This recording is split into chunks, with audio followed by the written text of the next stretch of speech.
Si ocupan prácticas de relajación en YouTube, hay cientos, digamos, de todas las clases para dormir, para relajarse, para, ¿cómo se llama?, enfocarse en el éxito durante el día, etcétera. Nada más busquen un par que tengan una duración, digamos, que ustedes puedan asumir.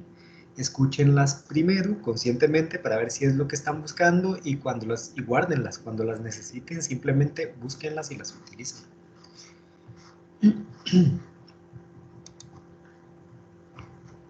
Entonces, el día de hoy tenemos 2 puntos en agenda. Una es darles una realimentación de la tarea 1 del caso 2 y la otra es una explicación del trabajo práctico que iniciamos entonces esta semana. Primero entonces, pasamos a la parte de la realimentación de la tarea 1. Permítanme un segundo para hacerme la mascota. Listo. El árbol de funciones fue realizado de buena manera en la mayor parte de los casos. En buena manera quiere decir lo siguiente: la función general está bien redactada, las funciones principales están bien ubicadas y las funciones secundarias pues puede que no tanto, pero la estructura general del árbol está bien realizada. En el caso de la función general, un par de grupos no consideraron una de las funciones principales que es muy importante, que es la de dosificación o la de medición. Y al hacer falta, entonces no se está cumpliendo la función general de la jeringa, porque una jeringa que no permite la dosificación de lo que sea que se ponga en ella, pues entonces no resulta muy útil para poder inyectar vitaminas o, ¿cómo se llama?, o una vacuna o cualquier sustancia que se necesite dentro del cuerpo, porque normalmente estas sustancias deben administrarse en dosis exactas. Existieron problemas del cómo y el por qué debido al orden de las funciones. En la mayor parte de los casos, las funciones estaban relacionadas correctamente con la principal. ¿Qué quiere decir esto? Que pueden haber problemas en la lógica del cómo y el por qué en las ramificaciones, ¿ok? Sin embargo, a pesar de eso, las ramificaciones sí estaban formadas normalmente por las funciones correctas. En pocos casos el problema fue que las funciones no tuvieran pertenencia con la función principal, es decir, muy pocas veces había una función que definitivamente no pertenecía a esta función principal. La mayor parte de los grupos fallaron el diagrama de sistemas. Ahora, esto no quiere decir que el fallo fuera por completo estrepitoso, más bien el fallo estuvo centrado en que lo realizaron de una manera excesivamente general. ¿A qué me refiero con esto? A que, por ejemplo, cuando hablan, qué sé yo, del transporte de líquido y el transporte de líquido está centrado principalmente en la aguja, entonces resumen los componentes como simplemente la aguja y el bisel, o la aguja y el lumen, o la aguja y el calibre, o la aguja y y un par de las dos cosas mencionadas anteriormente, cuando en realidad para poder transportar el líquido ocupamos de la aguja propiamente, ocupamos de su calibre, que es la parte interna, que es el hueco, ocupamos del ¿cómo se llama?, del bisel, porque es el que asegura que vaya entrando poquito a poquito la aguja. Ocupamos del filo, que es el que corta para poder penetrar, para poder llevar líquido y transportarlo. Ocupamos de la punta, que es la que perfora, la que abre el primer punto inicial antes de que el filo actúe, y así sucesivamente, y todos ellos son componentes que integran la aguja por sí mismo. Y hay que separarlos porque en el árbol de funciones tenemos esas funciones separadas. Eso quiere decir que cada una de esas funciones las suple algún componente. Por tanto, dentro del diagrama de sistemas y subsistemas, deberíamos de tener los componentes que ayudan a suplir esas funciones. Existieron diferencias notables entre la agrupación de las funciones en el árbol de funciones y los subsistemas del diagrama, es decir, en algunos casos pudo notarse que hubo una diferencia del aspecto de las funciones que están dentro de las ramificaciones, las funciones secundarias, en las ramificaciones de la función principal y en el respectivo subsistema en los componentes que estaban integrados. En algunos casos hacían falta componentes que ayudaban a cumplir las funciones que estaban en el árbol. En otros casos, habían componentes que no ayudaban a cumplir necesariamente esas funciones. Ahora, esta segunda parte de que hubieran componentes que no pertenecían, sucedieron normalmente por dos casos. Número uno, que por cercanía asumían que el componente pertenecía al subsistema. ¿Okay? El más frecuente de estos casos fue poner al tubo de la jeringa como parte integrante del sistema de medición, cuando el tubo no sirve para medir. Ahora, ¿por qué nace esta confusión? Porque el sistema de medición está impreso encima del tubo, y de esa manera, o sea, en realidad por leyes de la Gestalt, uno tendería a pensar que tienen pertenencia, y tienen pertenencia física, pero el tubo no sirve para medir.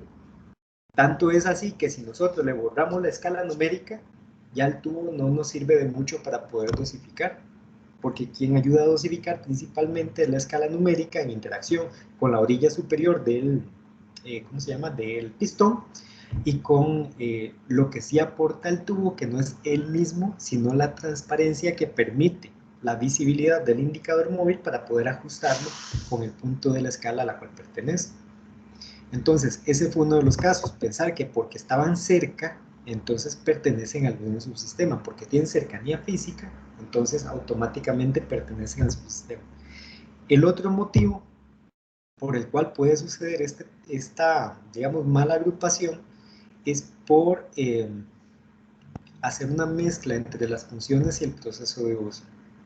Digamos que sucedió a menudo me refiero a que 3 grupos probablemente hicieron esa interpretación de que el pistón pertenecía al sistema de transporte de agua, y el pistón no es una pieza que esté especializada en transportar el agua, sino en transmitir la fuerza para poder generar la presión o generar el vacío, ¿ok?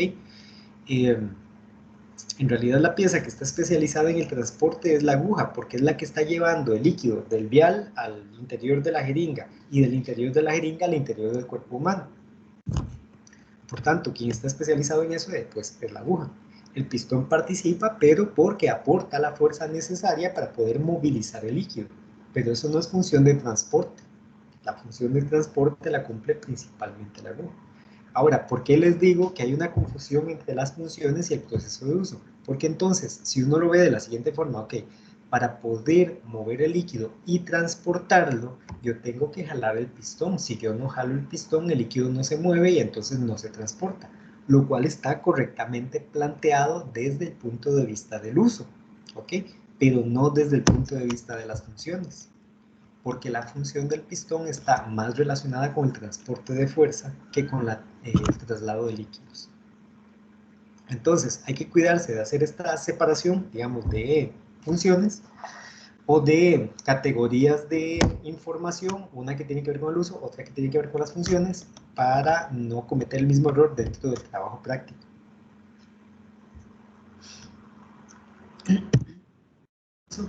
La primera parte del procedimiento de ambas técnicas es similar, lo cual implica que debe existir una alta coherencia entre ambas técnicas. ¿Qué quiere decir esto? Que el árbol de funciones se convierte en una guía bastante buena para poder hacer la determinación de los grupos, de las agrupaciones de componentes que integran el diagrama de sistemas y subsistemas.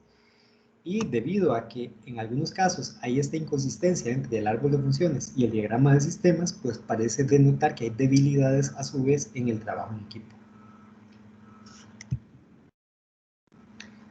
Crearon la mayor parte correctamente los subsistemas, pero no agruparon los componentes que ayudan a cumplir la función. ¿Qué quiere decir esto? Que están bien determinados los subsistemas principales, pero dentro de las ramas de cada subsistema no necesariamente están los componentes completos o correctos para poder cumplir la función principal. Agruparon los componentes que participan en el proceso de uso de la jeringa, no se centraron solo en los que ayudan a cumplir la función. Es decir, que en algunos casos cometieron el error de meter dentro del subsistema todos los que se utilizaban para poder lograr esta función principal, ¿ok? Pero lo que hay que agrupar son todos aquellos que sirven puntualmente, directamente para cumplir con esta función. Por tanto, si nosotros dentro de la función, por ejemplo, succión, teníamos la función principal succión, teníamos una rama que se refería al generar presión y otra rama que se refería a aplicación de fuerza, pues el émbolo pertenece a este subsistema. ¿Por qué motivo? Porque el émbolo es la parte especializada en la transmisión de fuerza. ¿Okay? El tubo y el pistón son las partes especializadas en la generación de la presión o del vacío, por tanto ellos también integran parte del sistema. Pero si ya pensamos en algo como la aguja, ella no pertenecería de ninguna manera a este sistema, porque no está especializada en generar presión, sino en transportar el líquido.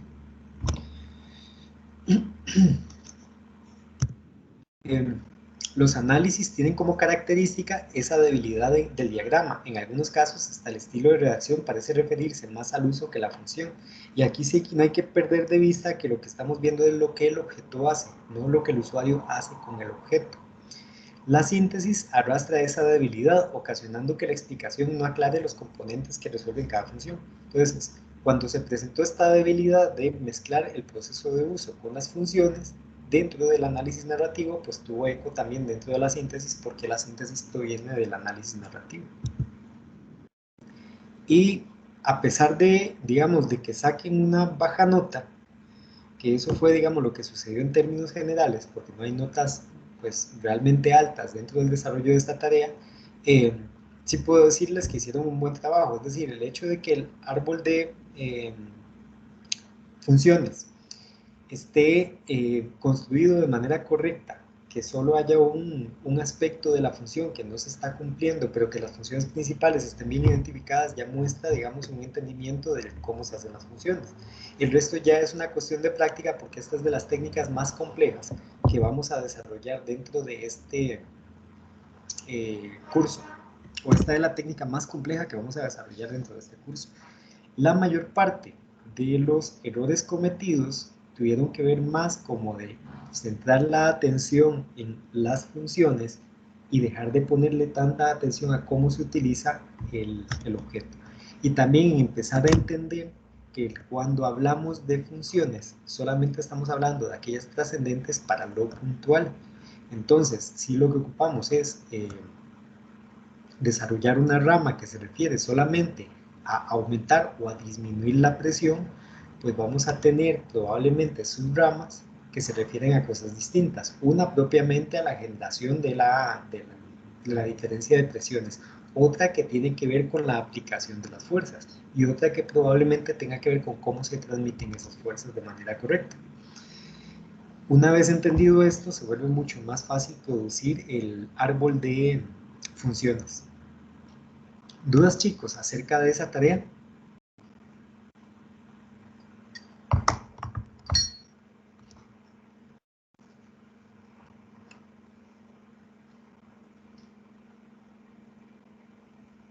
¿No hay dudas o sí se me durmieron del otro lado?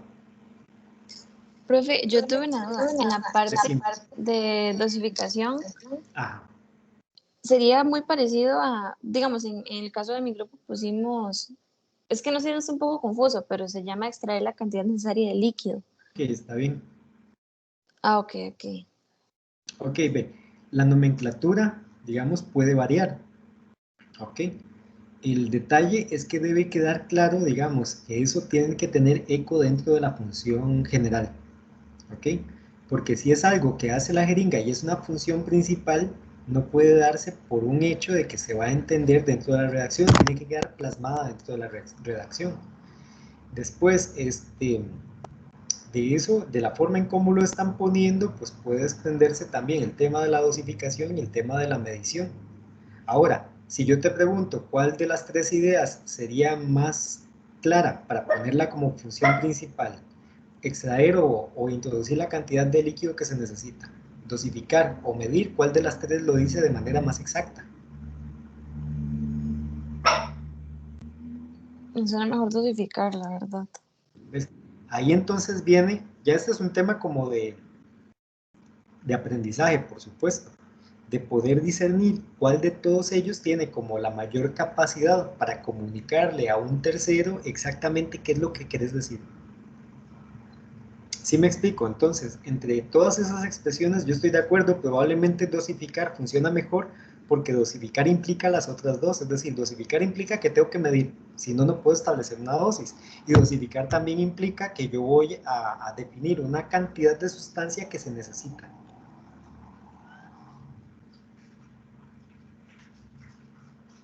Ah, ok, profe. Sí, está bien, muchas gracias. Con mucho gusto. ¿Alguna otra duda?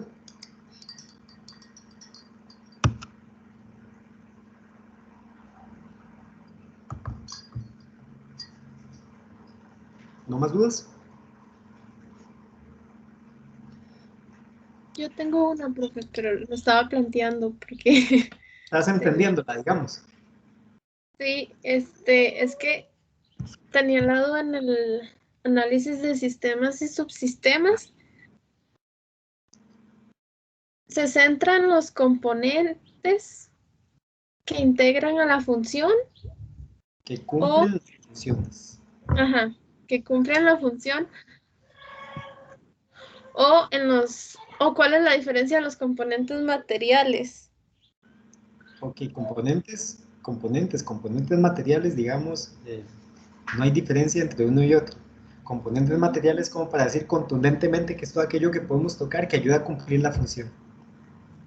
Ok, entonces la idea dentro de este análisis es que vos, digamos, si tenemos la función de transporte de líquido, entonces debajo de este subsistema que vamos a tener, que se llama a su vez transporte de líquido, están todos los componentes que nos ayudan con el transporte de líquido, pero para transportar el líquido, no para generar presión, no para generar movimiento, no para transmitir fuerzas.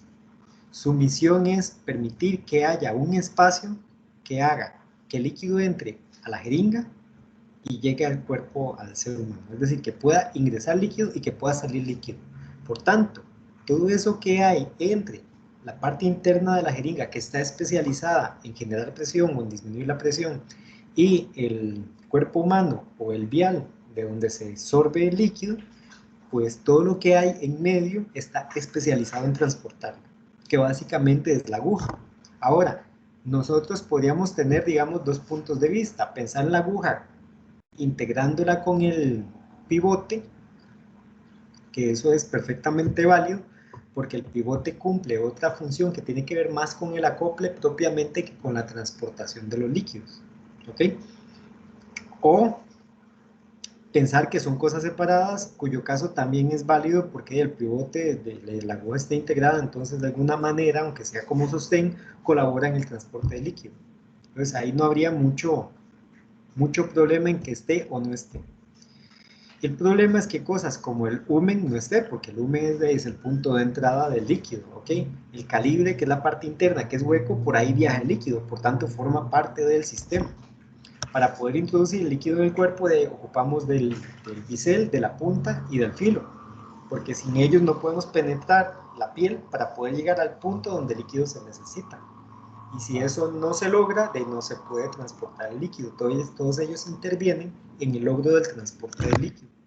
Entonces, todos ellos son elementos que deberían de estar mencionados dentro del análisis de sistemas y subsistemas en la ramificación que corresponde a transporte de líquido. ¿Sí me explico? Sí, no. Sí, Es no. que sí Veamos en la parte que no. es que me dio la respuesta no me dio la respuesta a la pregunta que le hice, pero me aclaró otras dudas. Entonces, por eso fue como Ok, sí. ok. Entonces, puntualízame un poco mejor la duda para poder entender cuál es el vacío que tenés. Es que fue que el análisis lo centramos más en la pertenencia a los componentes al subsistema. Y Ok, la corrección ajá. que había que poner los componentes que se encargan de cumplir la función en sí. Entonces, eso me enredó. Listo, entonces probablemente sus agrupaciones, es decir, lo que me parece que estoy intentando decir en esa anotación, que por supuesto no recuerdo el trabajo que ustedes hicieron después de calificar días y demás, es Sí, sí. que la agrupación que se está haciendo probablemente sea más por cercanía física o por proceso de uso que por la función. Okay. Alguno de los dos casos. Ahora, ¿cómo saber esto? Por ejemplo, vamos a ver, si vos tenés la función que tiene que ver con succionar y la aguja está presente, la aguja no participa en la succión. Si uno quita la aguja, no se imposibilita la succión. ¿Ok? De hecho, los dos componentes especializados absolutamente en la succión son solamente el tubo, el calibre interior del tubo y el pistón de... ¿Ok? Todo lo demás Ok. que tengo sobra entre comillas, ¿verdad? Porque yo puedo quitar el émbolo, y si me ideo la forma de mover el pistón de hule sin un émbolo, igual él puede succionar. Entonces, nótese, el émbolo sirve para transmitir la fuerza al pistón, pero el pistón es el que genera la fuerza de presión o de succión. ¿Me va siguiendo? Sí. Sí, ok, listo. Ahora, puede ser que mi rama del árbol de funciones, yo tenga dentro de la parte de succión una ramita secundaria que habla de esa parte, digamos, de que se refiere a cómo se aumenta la presión, y otra ramita secundaria que dice que para lograr eso hay aplicación de fuerza. ¿Qué quiere decir esto? Entonces, que en mi subsistema que habla de la succión, tenemos componentes especializados en generar la succión y componentes especializados en la transmisión de fuerzas. ¿Ok? Entonces, ahí es donde toca definir, ok, cuáles componentes específicamente ayudan a generar presión. Y básicamente son dos, el pistón y el calibre interior del tubo. Ahora, del pistón también podríamos desglosarlo un poquito, porque hay otra parte del pistón que ayuda en la succión, que es el sello del pistón. ¿Ok? Entonces uno podría desglosarlo un poco más. Del otro lado, entonces tendríamos que la pregunta, ¿qué componentes colaboran con la transmisión de fuerza? Y ahí entonces sí tendríamos la base, el punto de apoyo del émbolo, el émbolo propiamente, que es el cuerpo en forma de cruz, ¿verdad? Que va hasta el sello, y el sello, y podríamos mencionar también el acople del émbolo en el sello, porque todos ellos ayudan, colaboran en la transmisión de fuerzas. ¿Ok? ¿Qué cosas no podríamos mencionar ahí? La aguja, por ejemplo. La aguja no participa en la succión. ¿Okay? El pivote no participa en la succión. La capucha no participa en la succión. Ninguno de esos componentes podrían estar presentes dentro de ese subsistema porque no participan directamente, directa o indirectamente, en el cumplimiento de la función. ¿Ves? Si tenemos una función principal que es medir, ¿verdad? La parte de dosificación del líquido, entonces ahí la pregunta clave es, ok, ¿cuáles componentes ayudan a medir? Entonces, yo no podría poner el émbolo no ayuda a medir, el émbolo está especializado en la transmisión de fuerzas. El émbolo lo que hace es transmitir la fuerza al pistón para que el pistón genere la diferencia de presiones que permite el ingreso de líquido o sacar líquido, pero definitivamente no está especializado en medir. ¿Ok? Ahora, si vemos las rayitas sí sirven para medir. Si vemos el pistón, la orilla superior del pistón, solo la orilla superior, solo esa parte de él, es la que me sirve para poderla alinear con, con el sistema de rayitas para poder determinar la dosis. Entonces, ¿qué es lo que necesitamos ahí? Un indicador móvil que está dado por la orilla superior del pistón. ¿Qué otra cosa necesito? La visibilidad para poder notar en qué momento esa orillita superior del pistón toca la rayita que me dice que estoy dosificando 2 centímetros cúbicos, que es lo que necesita el paciente. Y si yo pongo que el tubo, propiamente el cilindro, pertenece al sistema de medición, ahí sí no es cierto. El tubo no participa en la medición. El tubo sirve para generar el espacio para poder succionar el líquido, para poder expulsar el líquido, pero él no participa en la medición propiamente. Él está especializado en generar presión, disminuir la presión y contener el líquido ahí que entra o expulsar el que sale. ¿Me vas comprendiendo? Sí, profe. Es que tiende a confundir cuando están ahí presentes, pero Ajá. Cuando no. tienen como, por ejemplo, pertenencia física. Son como Ajá. vecinos, parecen inseparables. Sí, tenés toda la razón. Y es, digamos, vamos a ver, tiene que ver con las leyes de la Gestalt. Aquellas cosas que están cercanas a nosotros las declaramos de la misma categoría. Entonces, cosas como ver la gráfica impresa encima del tubo nos hace percibir desde nuestro bagaje genético que entonces la medición tiene que ver con el tubo. ¿Ok? Y ahí es la importancia de empezar a utilizar, digamos, el discernimiento de qué son las funciones y demás para poder separar eso que el eco genético nos está obligando a percibir de buenas a primeras.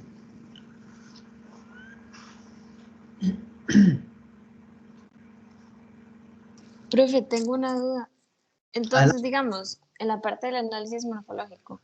poner el tubo en el sistema de, bueno, en la parte de extraer la cantidad necesaria de líquido o dosificación, estaría mal. Yo sé que como que no es que hace de verdad todo, pero brinda la transparencia del tubo para saber, pues, cuánta es la cantidad de líquido y así. Exactamente, es esa explicación lo que hace la diferencia, es decir, si vos pones el tubo sin explicar cuál es el papel que cumple en la medición, entonces sencillamente está malo, porque no se puede asumir que el tubo está ahí, que sirve para medir. O sea, eso es tan cierto como que si borramos las rayitas ya no podemos medir. No se puede dosificar si no tenemos las rayitas de por medio, entonces el tubo no está especializado en la medición. El indicador móvil podríamos verlo, pero no tenemos el índice que nos dice en qué momento tenemos la dosis correcta. ¿Ok? Entonces, por ese motivo el tubo no pertenece, pero cuando la explicación del análisis dice que el tubo por sí mismo no es el componente importante, sino una de sus características, que es la transparencia, que permite la visibilidad para poder lograr que el indicador móvil llegue al índice correcto, ya eso empieza a tener sentido y ahí eso es correcto. ¿Comprendés? Sí, sí, profe. ¿Sí?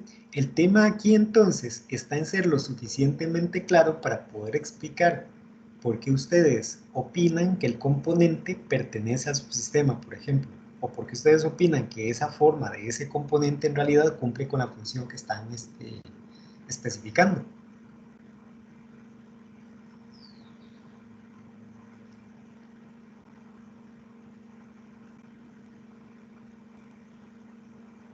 Chicos, por cierto, hay algo que no les mencioné de la realimentación del trabajo anterior, que fue un error de 2 grupos al menos.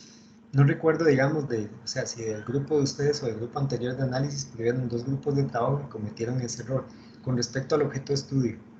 Vean, digamos, en el árbol de funciones fue específicamente porque todos hicieron muy bien la parte del objeto de estudio del diagrama de sistemas. Hubo un par de grupos que declararon como objeto de estudio relacionar las funciones que cumple cada uno de los componentes de la jeringa. Ahora, esto no es correcto. ¿Por qué no es correcto? Porque el árbol de funciones es una técnica que está especializada en determinar la jerarquía de las funciones mediante cadenas de causa y efecto. ¿Ok? Por tanto, es algo que estudia solamente las funciones, no estudia los componentes. La técnica en su procedimiento no conlleva a un estudio de las partes, solo de las funciones. Entonces, no podemos poner dentro del objeto de estudio o prometer dentro del objeto de estudio una relación entre las funciones y los componentes, porque la técnica no estudia eso. Eso más bien es lo que se hace en el diagrama de sistemas y subsistemas.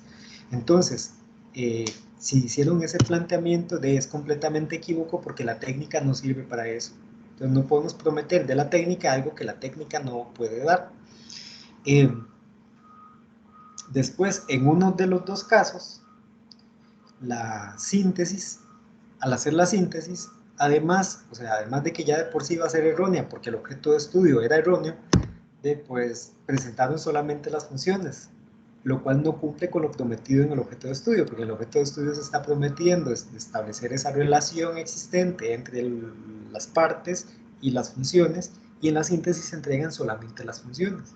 Entonces, si uno plantea una relación, la síntesis tiene que hablar de una relación.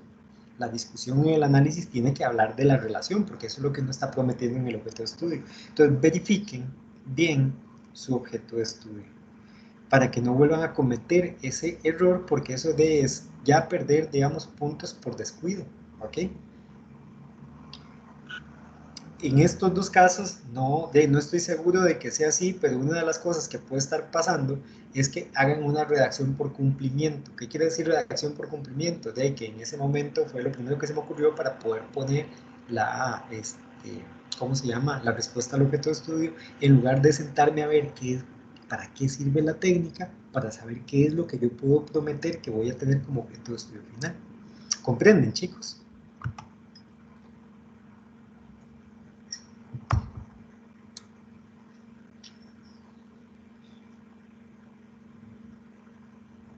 ¿Asumo Sí, el sí? profe. Ah, ok, perfecto. Listo, entonces, si no tenemos más dudas, podemos pasar a la parte del enunciado del trabajo práctico.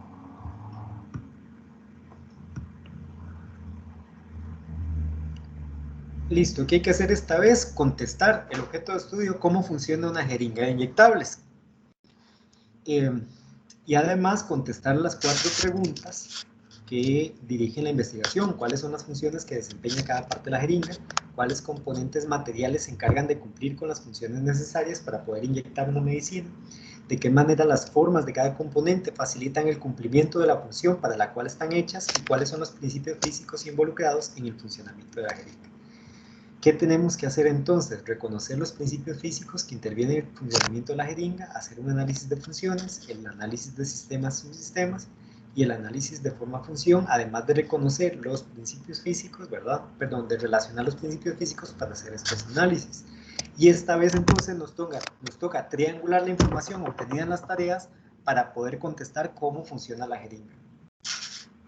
¿Qué hay que aprender de todo esto? Definir las funciones que componen un producto y que facilitan el cumplimiento de la necesidad que el producto satisface.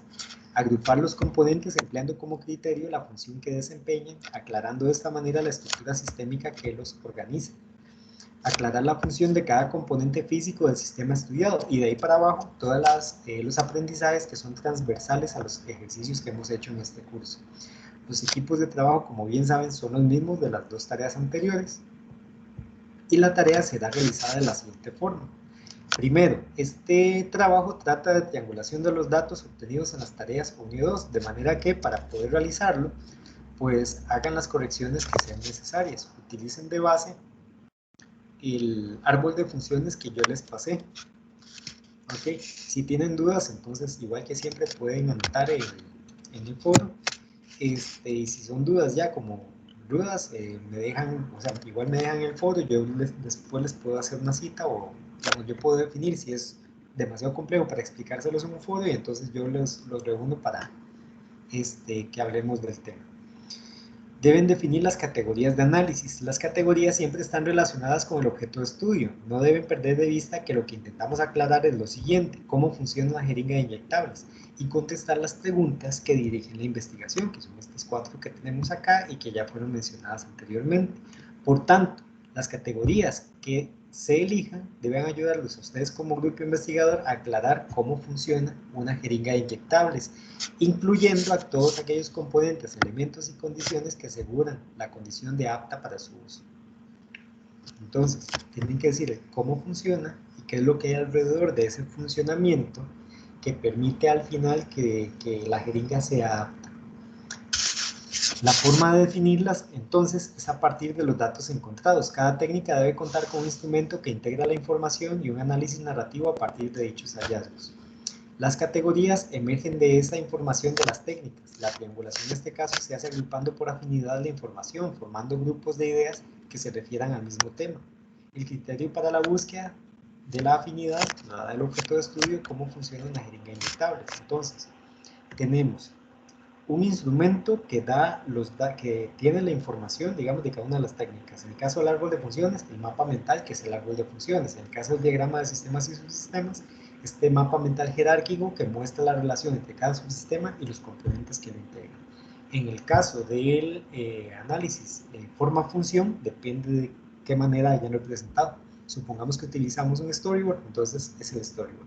Cada uno de ellos, a su vez, tiene un análisis narrativo.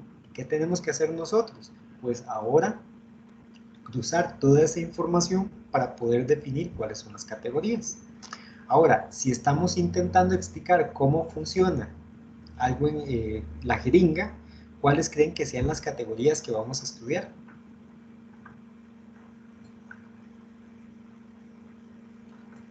¿Cuáles les parecen que serían las categorías más apropiadas si el objeto de estudio es cómo funciona la jeringa?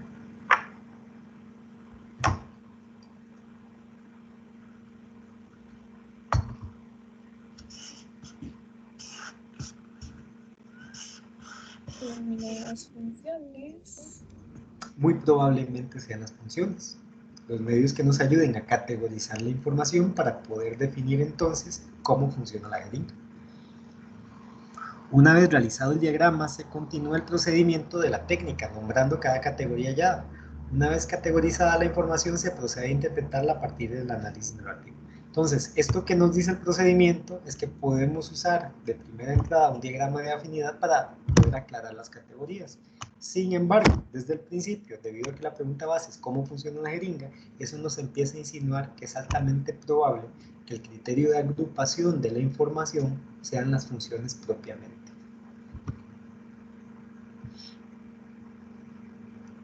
A partir de las categorías establecidas, triangular la información. Cuando se triangula la información obtenida a través de técnicas, las técnicas por sí mismas, o más bien la información obtenida, es el sujeto de estudio. De manera que se debe correlacionar la información obtenida en cada técnica, empleando como punto de referencia cada una de las categorías elegidas para analizar. Después que tenemos esto, selecciona la técnica o el instrumento idóneo para triangular la información de las técnicas. Puede suceder que se necesita emplear diferentes técnicas o instrumentos para la triangulación de datos. Una vez que está ya sistematizada la información, entonces se hace una revisión que les permita asegurarse que las 4 preguntas base de la investigación puedan ser contestadas a través del análisis que posteriormente se hará empleando dicho instrumento de instrumentos. Esto es, supongamos que yo defino que es un cuadro de doble entrada lo que voy a utilizar. Entonces, armo todo mi cuadro de doble entrada, ¿ok? Y supongamos que yo utilicé las funciones como categorías, entonces tengo las funciones por acá, tengo los sujetos de estudio, que es cada una de las técnicas por acá, y triangulo la información, y acomodo la información en la tabla. ¿Qué sigue? Asegurarme que toda la información que tengo ahí me ayuda a contestar esas preguntas. Y al tenerlas categorizadas, al tener la información categorizada dentro de la tabla, puedo verificar fácilmente si tengo lo suficiente para poder contestar esas preguntas. Si algo hace falta, entonces lo incluyo. Si necesito investigar un poco más, entonces la tabla me va a decir qué carencia tengo y yo voy selectivamente a ver solamente aquello que necesito para poder continuar y dar respuesta a la pregunta que tiene una debilidad. Cuarto, proceder con el análisis narrativo. Al registrar de manera escrita el análisis de los datos, deben recordar que la redacción debe enfocarse en responder al objeto de estudio cómo funciona una jeringa de inyectables. Por tanto, debe notarse desde la redacción que desde la redacción hay una intención de aclarar cómo funciona la jeringa. Al mismo tiempo, deben asegurarse de contestar las 4 preguntas base que dirigen la investigación, que son estas que tenemos por acá. Si alguna de estas cuestionantes no está siendo respondida con el análisis, debe buscarse la información dentro del instrumento de triangulación que utilice e integrarla en el análisis. Si la información se encuentra completa, proceder con el paso 5. ¿Qué quiere decir esto? Que si cuando están haciendo el análisis se dan cuenta de que alguna de las cuestionantes no está siendo respondida, ¿ok? Entonces hay que ampliar el análisis para responderla y asegurarse de que esos datos se encuentren también en el instrumento de triangulación, porque si no están ahí corresponden a un juicio de valor. Ningún dato puede emerger sin fundamento dentro del análisis, a menos que sea una inferencia, cuyo caso ya saben, las inferencias se trabajan de manera especial, se discuten como una posibilidad, ¿ok? Y deben de tener la cualidad de llenar de forma lógica vacíos de información que existen dentro de la discusión de los datos. Después nota, para redactar el análisis narrativo debe generarse un guión de la narración, esto es decidir la forma en que será narrada la historia, cómo será descrita la información que contesta el objeto de estudio. Es conveniente diseñar primero el guión, el mapa mental es una excelente herramienta para este tipo de labor. Entonces, ¿qué podemos hacer? Primero definir, antes de hacer el análisis narrativo, cómo se va a discutir, qué vamos a hablar primero, qué vamos a hablar en medio y qué vamos a hablar después, para poder explicar todo el flujo de funciones que permite que la jeringa empiece siendo un objeto inocuo y termine depositando líquido en el interior del cuerpo humano para ser posteriormente desechado. Esta parte del guión es importante para asegurar que después no divaguen dentro del análisis, ¿ok? Para que no tengamos un análisis narrativo que empiece, por ejemplo, contando la historia de cómo la aguja transporta el líquido, para después hablar de que el empaque da inocuidad y continuar mencionando que se genera succión o presión, ¿okay? Porque de esa manera es muy difícil comprender la relación entre las funciones. En cambio, si uno empieza hablando, por ejemplo, de cómo el empaque da inocuidad, aprovecha de una vez para hablar del cobertor de la aguja, que también ayuda a lo mismo, y que por tanto todos ellos tienen que ver con función de protección. Y después continuar, por ejemplo, con cómo se transmiten las fuerzas, ¿ok? Para llegar a un punto donde se genera succión, presión y demás. Entonces ahí vamos teniendo un orden lógico que va sumando la información y que permite comprender de mejor manera cuál es la relación que existe entre las funciones para poder ejecutar el beneficio que necesitamos nosotros como usuarios de una jeringa. ¿Les queda claro eso, chicos?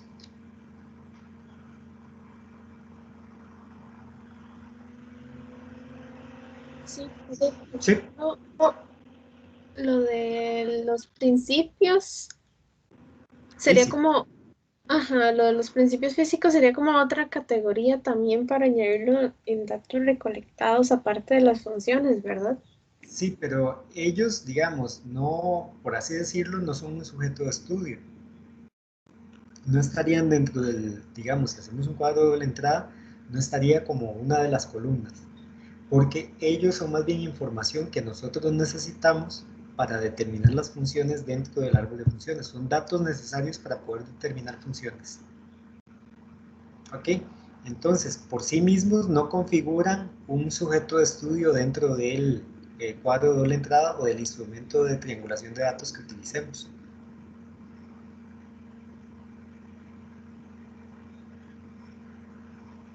¿Me expliqué? Sí, Perfecto. Ok, una vez que ya tenemos todo esto, tenemos entonces ya todos los datos, tenemos el análisis narrativo construido, todo es completamente consecuente, todos los datos que hay en el análisis narrativo a su vez están en el instrumento de triangulación. Lo que sigue es redactar la síntesis y se hará a través de declaraciones puntuales, debido a que la síntesis supone que sea un extracto de la información que ayuda a contestar el objeto de estudio. Debe contestarse de manera clara, precisa y contundente el objeto de estudio, cómo funciona una jeringa de inyectables. ¿Ok? Entonces, vean, en la síntesis ustedes deben contestar la pregunta. Eso quiere decir que se abre la jeringa funciona de la siguiente manera y explicar cómo funciona la jeringa. Porque me he topado sobre todo en el trabajo práctico anterior, que cuando llegan a responder el objeto de estudio, siguen asumiendo que el lector va a entender lo que hay en su mente, y no se trata de eso. Yo le tengo que decir al lector, como si fuera un niño de 5 años, cómo funciona la jeringa. Entonces algo así como, vea papito, para que funcione la jeringa, lo primero que debe de suceder es que ella no esté contaminada, porque si está contaminada se corre el riesgo de infectar al usuario. Entonces su función, su primera función, la primera función que puede observarse en ella es precisamente que está encapsulada para aislarla del medio ambiente, y esto es lo que evita la contaminación. Entonces nótese, la función no es evitar la contaminación, la función es que esté cubierta, estar aislada del medio ambiente. Y de ahí en adelante entonces van explicando poco a poco cómo funciona entonces la jeringa, ¿ok? Nada más que en este caso la síntesis es de una manera resumida, porque la versión ampliada ya está discutida dentro del análisis. Y que a través de la síntesis se contesten las 4 cuestionantes que dirigen este proyecto, que son cuáles son las funciones que desempeña cada parte de la jeringa, cuáles componentes materiales se encargan de cumplir con las funciones necesarias para poder inyectar una medicina, de qué manera las formas de cada componente facilitan el cumplimiento de la función para la cual están hechos, y cuáles son los principios físicos involucrados en el funcionamiento de la jeringa. Como es la síntesis, puede estar orientada en contestar cómo se cumplen, satisfacen las funciones principales, y de ahí en adelante decidir qué componentes son los trascendentes para cumplir cada una de las funciones principales. Una vez redactada la síntesis, deben hacer una revisión de cada una de las declaraciones presentadas. Primero, revisar que la declaración relacionada con la respuesta al objeto de estudio responda de manera clara, precisa y contundente la siguiente pregunta: ¿cómo funciona una jeringa inyectable? Es decir, la primera parte de la síntesis tiene que aclarar esto. La segunda parte de la síntesis es revisar que cada una de las declaraciones que le acompañan fundamenten la respuesta al objeto de estudio. Es decir, todo lo que haya después de contar cómo funciona tiene que fundamentar, tiene que servir de apoyo, de base, para poder decir que esta primera declaración de cómo funciona es cierta. Tercero, revisar que cada declaración presentada tenga una fundamentación basada en datos presentes en el análisis narrativo. Entonces, todo lo que yo pongo en la síntesis debe estar presente a su vez dentro del análisis porque la síntesis extrae del análisis. Cuarto, revisar que cada dato presente en el análisis que fundamenta una declaración de la síntesis a su vez cuente con datos presentes en el instrumento o los instrumentos de triangulación empleados. ¿Qué quiere decir esto? Que si yo saco una conclusión, la saqué porque estoy basándome en la información que está en el análisis. Y en el análisis yo discuto solamente lo que está presentado, o lo que está, presente en el instrumento de triangulación. Puede suceder, y no es nada extraño, que cuando uno está planteando conclusiones, se le encienda la luz y tenga la intuición de algo que no vio antes. Y eso es muy frecuente. Entonces, sí podemos agregarlo en la síntesis. Pero eso implica que hay información faltante en el análisis, porque fue un acto de intuición. ¿Okay? Por tanto, me corresponde ir al análisis y si no hay presente nada que fundamente esa conclusión, que a todas luces es correcta, pues hay que discutirla. ¿Ok? Y hay que integrarlo dentro del análisis. Pero si está dentro del análisis y el análisis se basa en datos presentes en el instrumento de triangulación, yo tengo que asegurarme que eso que estoy añadiendo en el análisis, a su vez, cuente con datos en el instrumento de triangulación que lo comprueben. Porque si no existen datos en el instrumento de triangulación, pues tiene una debilidad de fundamentación en el análisis y se convierte en un juicio de valor. Y a su vez, la conclusión se convierte en un juicio de valor. Entonces, esta comprobación es para verificar que haya consistencia entre los datos, el análisis y la síntesis. ¿Cuáles son las reglas? Son las usuales que tenemos en todos los trabajos y la que más nos interesa de esta sección es la fecha de entrega. Será el viernes 14 de mayo del 2021. Eso es de este viernes en 8, extensible hasta el domingo 16 de mayo. Que hay que entregar un informe digital que contenga las siguientes secciones.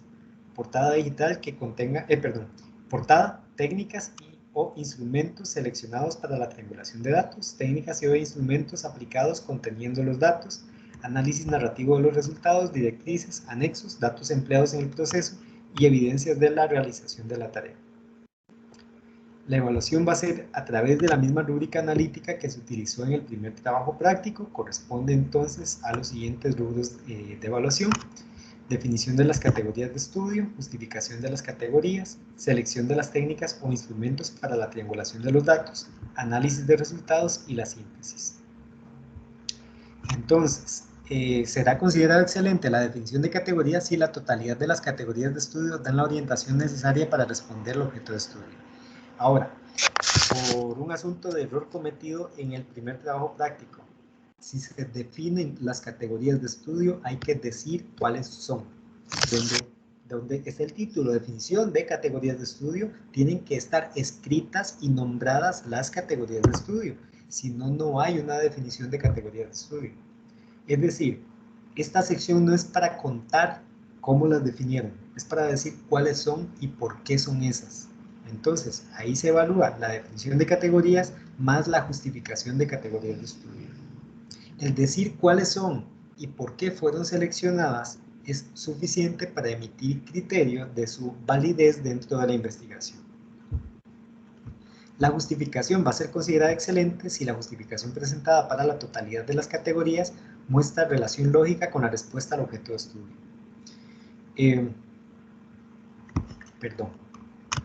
Vamos a ver si con el mouse lo logro. Listo. La selección de técnicas o instrumentos para la triangulación de datos se considerará excelente si se genera una selección de técnicas o instrumentos robusta que se enfoca plenamente en la obtención de datos útiles para contestar el objeto de estudio. El análisis de resultados será considerado excelente si se genera una selección de técnicas o instrumentos robusta que se enfoca, si se presenta un análisis sistematizado de manera rigurosa que correlaciona la información y genera una fundamentación sólida basada en los datos a la respuesta del objeto de estudio. Y la síntesis será considerada excelente si se presenta una abundante cantidad de conclusiones fundamentadas en datos que tienen gran coherencia con el análisis de resultados y dan respuesta clara y contundente al objeto de estudio. Entonces esta va a ser la evaluación, digamos, de este trabajo práctico. ¿Tienen alguna duda, chicos, chicas?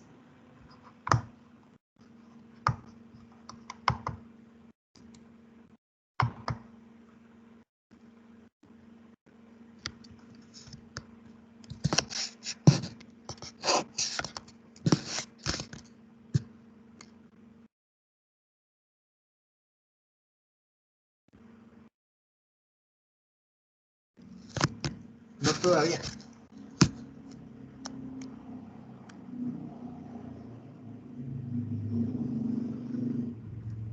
No, profe, por el momento no. Ok.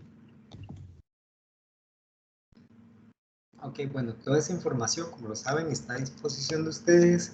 Véanla. Terminen la tarea de hoy, dense un ratito de descanso.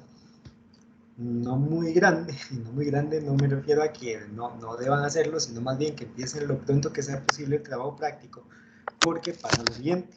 Vean, la tarea número 1 tuvo un tiempo de realización de 2 semanas. Entonces todo está planeado para que la primera semana pueda explicarles cuál es la tarea y que la clase siguiente tengamos un espacio de atención de dudas porque ya empezaron la tarea. ¿Ok? Ahora, según sucedió la semana pasada cuando tuvimos la consulta, lo que yo pude percibir del desempeño de este grupo es que no habían iniciado la tarea. ¿Ok? Y si la habían iniciado, estaba en una etapa muy incipiente. ¿Qué pasa en ese caso? De que ustedes no están reaccionando a tiempo. Al no reaccionar a tiempo, no aparecen las dudas en el momento correcto. Como no aparecen las dudas en el momento correcto, no podemos hacer una labor preventiva del asunto. ¿Qué quiere decir esto? Pues que yo no les puedo contestar preguntas que podrían ayudarles a hacer bien las cosas en el momento del tiempo en que hay que lograrlo. Y por tanto, suceden errores como los que tuvimos en la tarea, que ya tienen la realimentación, que pudimos haber atajado hace 8 días, bueno, hace 15 días atrás, cuando tuvimos la sesión correspondiente de preguntas. Y eso tiene un perjuicio para ustedes, y es al no tener la duda a tiempo y no poder evacuarla a tiempo, yo no puedo realimentarles a tiempo para que el trabajo salga mejor. Entonces, procuren esta vez, para de hoy en 8, tener producido al menos la mitad del análisis narrativo. ¿Ok? Con la mitad del análisis narrativo ya tendrían suficientes dudas para poder evacuar. Y estas sugerencias se las hago porque quiero que recuerden que esta vez igual contamos con 2 semanas, pero ustedes tienen un trabajo de 20% de su nota final. Ya no son 3 puntos como la tarea anterior, es un 20%. Como es un 20%, es absolutamente necesario que se lo tomen en serio, porque es un 20% además de la materia más difícil del curso. Entonces pónganle en lo pronto que sea posible para que la próxima semana sí tengamos dudas y podamos tener más bien un aprovechamiento del tiempo así como poderoso. Porque la intención, por supuesto, es que aprendan, pero para que aprendan necesitamos evacuar las dudas que sean necesarias. Entonces, si no tienen más dudas al respecto, creo que podemos dar por finalizada la sesión del día de hoy.